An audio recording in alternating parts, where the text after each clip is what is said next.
All right, today we're going to talk about Coca-Cola. We're going to uncap the story behind the world's most famous drink, and let me tell you, it is not what you think. It's way, way darker.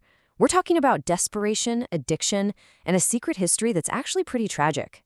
I mean, really just think about that for a second. When you think of Coke, what comes to mind? Happiness, right? Sharing a Coke with friends, good times. But the real story behind it, it's the polar opposite. It doesn't start in some shiny boardroom. Nope, it starts on a battlefield. So this is the guy at the center of it all, John Pemberton. And his story really kicks off during the American Civil War, with an event that would haunt him for the rest of his days. And believe it or not, this is where the first tiny seed of Coca-Cola was planted. Okay, so let's just break this timeline down. It's 1865. Pemberton takes a horrific saber wound in battle, nearly dies. The doctors, trying to save his life, give him morphine for the pain, and just like that, they unknowingly sentence him to 20 long years of addiction. You know, this was tragically common back then. Veterans who were just walking ghosts, completely chained to this drug. And the worst part for Pemberton, he was a pharmacist. He knew exactly what this poison was doing to him. So what does he do? He takes his professional skills and turns them into this deeply personal, desperate mission. He's not in his lab trying to invent the next big thing or get rich. He is quite literally trying to save his own life. And this is what he comes up with first. It's called Pemberton's French Wine Coca. And wow, it was a potent mix. The main ingredient was extract from the coca leaf. And yep, that's exactly what you think it is, cocaine. It was totally legal back then, and people thought it was a miracle drug. He mixed that with wine and some caffeine from cola nuts and sold it as a brain tonic to help people kick their own addictions. And you know what? It worked. The stuff was a huge local hit. So, things are finally looking up, right?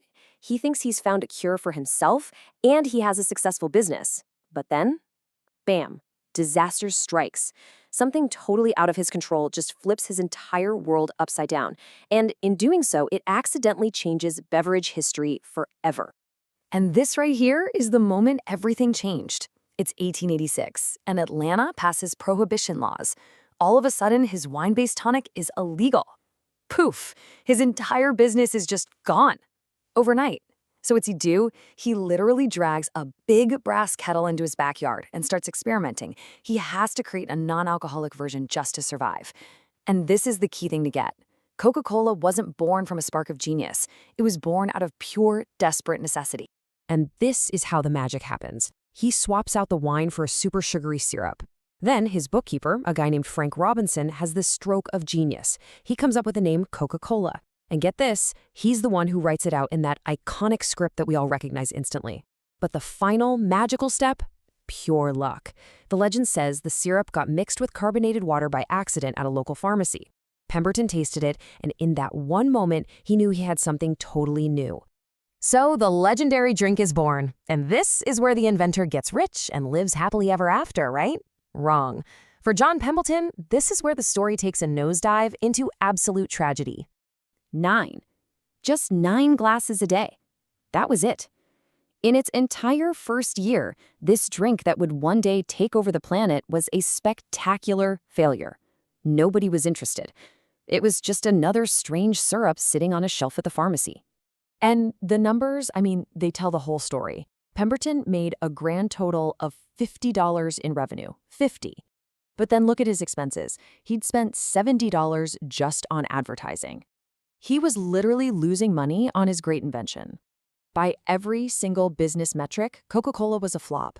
And as if the business failure wasn't bad enough, Pemberton's health just completely collapsed. He developed stomach cancer, and in his pain, his old demon, that morphine addiction, came roaring back. So now he's broke, he's sick, and he's desperate for any money he can get his hands on.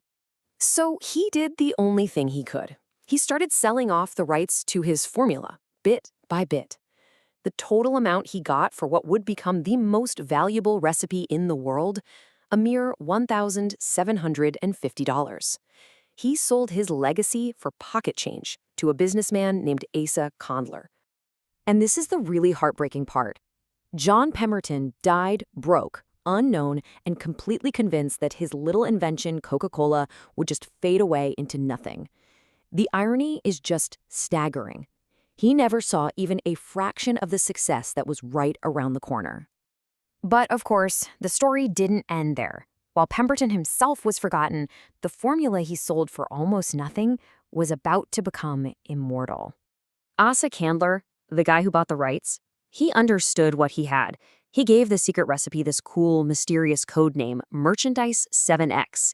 He started treating it like it was a state secret, transforming it from a simple recipe into a piece of commercial mythology. And the contrast is just wow. The formula that began in a backyard brass kettle, created by a desperate man trying to kick a drug habit, now resides here, a multi-million-dollar high-security vault. It's treated like a priceless artifact, which I suppose it is. And that kind of leaves us with one final thought, doesn't it? John Pemberton's story is this profound reminder that behind some of the world's happiest, most successful products, there can be a really dark history of pain and failure. It makes you wonder, what other great ideas were born not from a moment of inspiration, but from some other quiet, forgotten tragedy?